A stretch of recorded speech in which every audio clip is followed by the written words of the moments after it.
Salam, puji Tuhan.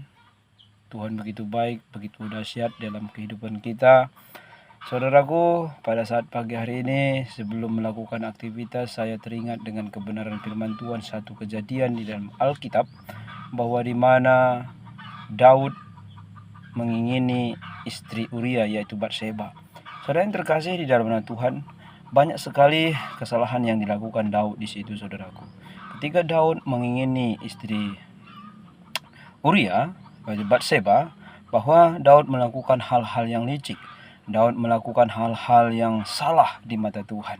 Ketika itu, saudaraku, bagaimana Uria berperang membela kerajaan Israel, yaitu yang dipimpin oleh Daud pada masa itu.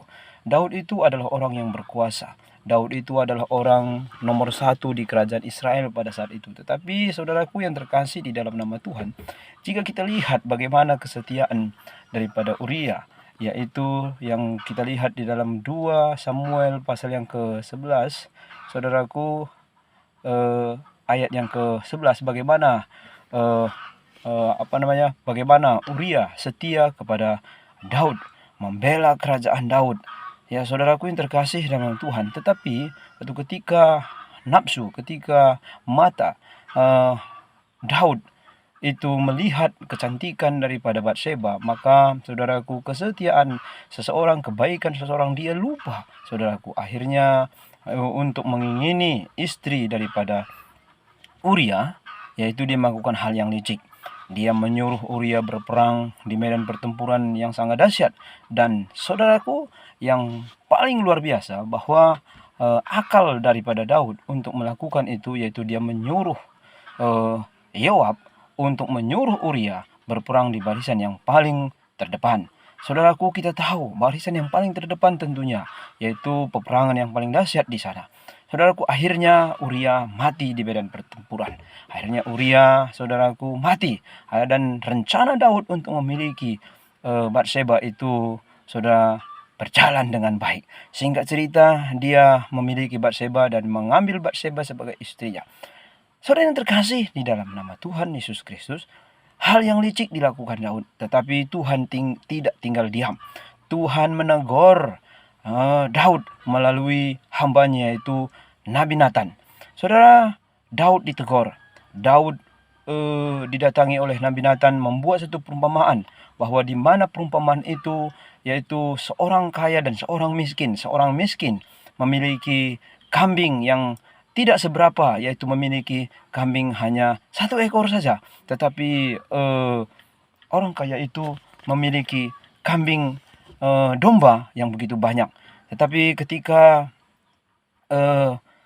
saudara ataupun kerabat daripada si kaya ini datang, maka si kaya ini merasa rugi untuk memotong kambingnya, dan dia mengambil atau merampas kambing si miskin ini. Dan hal itu diungkapkan ataupun dibicarakan di depan Daud. Maka Daud sebagai raja, dia marah jika ada dari salah satu warga ataupun masyarakat di kerajaan kita ini yang melakukan hal seperti itu, maka tangkaplah dia. Daud menyerukan itu kepada Nathan. Saudaraku, akhirnya Nabi Nathan mengungkapkan dosa Daud.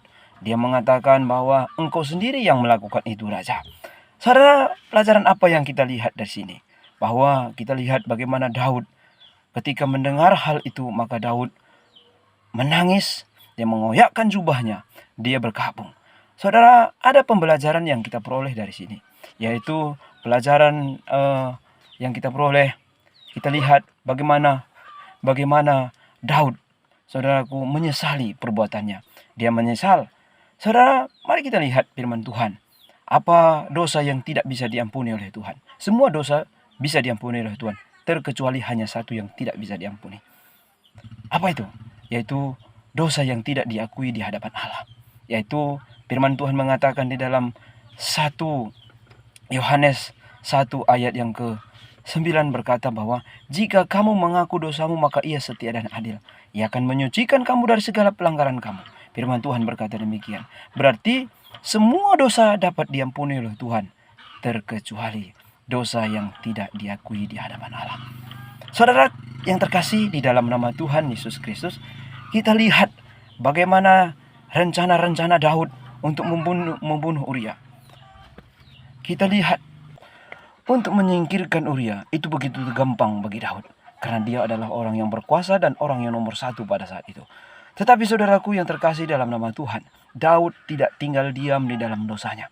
Dia mengakui di hadapan Allah betapa dia jatuh ke dalam dosa. Dia mengakui di hadapan Allah betapa hancurnya hidupnya pada saat itu. Saudara yang terkasih di dalam nama Tuhan. Nah, kita lihat contoh yang dilakukan Daud. Seberapa besar pun dosa kita harus mengakui di hadapan Allah. Sebab ketika kita mengakui di hadapan Allah, tidak ada dosa yang begitu besar dan tidak ada dosa yang tidak bisa diampuni. Saudaraku, ada pembelajaran yang lagi berharga yang kita dapatkan dari situ. Yaitu bagaimana saudaraku yang terkasih di dalam nama Tuhan. Bagaimana hari-hari ini yang sering terjadi kita lihat. Yaitu gereja-gereja. Gereja-gereja yang besar. Gereja-gereja yang kecil yang tinggal di desa. Gereja-gereja yang besar yang memiliki kekuatan ekonomi, yang memiliki kekuatan jemaat yang begitu luar biasa. Datanglah gereja besar. Datang membangun gereja, membuat ibadah-ibadah besar di perdusunan-perdusunan, di perkampungan-perkampungan, membangun gereja lagi di sana. Padahal di desa itu hanya ada beberapa, 1-2 gereja, 3 gereja yang kecil. Saudaraku, jemaatnya tidak seberapa, tetapi datang gereja yang kuat membangun peribadahan di sana, mengiming-imingi dengan sembako, mengiming-imingi dengan berbagai godaan-godaan, sehingga saudaraku, jemaat gereja yang kecil datang beribadah ke gereja yang mengiming-imingi sembako tadi. Saudaraku, apa bedanya dengan Daud? Apa bedanya dengan dosa yang dilakukan Daud? Itu saudaraku yang dilakukan gereja-gereja pada masa akhir ini. Pada masa-masa hari ini banyak kekejaman-kekejaman rohani yang terjadi. Kita menganggap bahwa banyak gereja, kami kan memberitakan firman Tuhan, kami kan menyebarkan Injil, kami kan memenangkan jiwa-jiwa. Betul saudaraku, banyak itu yang dilakukan gereja. Tetapi saudaraku, jangan salah, kita sedang mencuri domba orang lain. Kita sedang mengambil hidup orang lain. Kita lebih kejam daripada apa yang dilakukan oleh Daud. Mungkin sama. Saudaraku, inilah gereja pada masa kini. Inilah gereja yang dilakukan orang-orang pada masa kini. Saudaraku, satu hal yang saya mau katakan. Mari sama-sama kita berubah. Mari sama-sama kita bertobat di hadapan Allah. Supaya apa? Supaya kita hidup mempermuliakan nama Tuhan. Kita menganggap kita diri benar. Kita menganggap apa yang kita lakukan itu benar. Kita menganggap bahwa penginjilan kita itu benar. Saudaraku, apakah penginjilan kita itu benar kalau kita mengambil jiwa-jiwa orang lain dan mematikan gereja orang lain dengan kekuatan ekonomi kita yang besar? Mari saudaraku, puji Tuhan. Inilah firman Tuhan pada saat hari ini. Tuhan Yesus memberkati.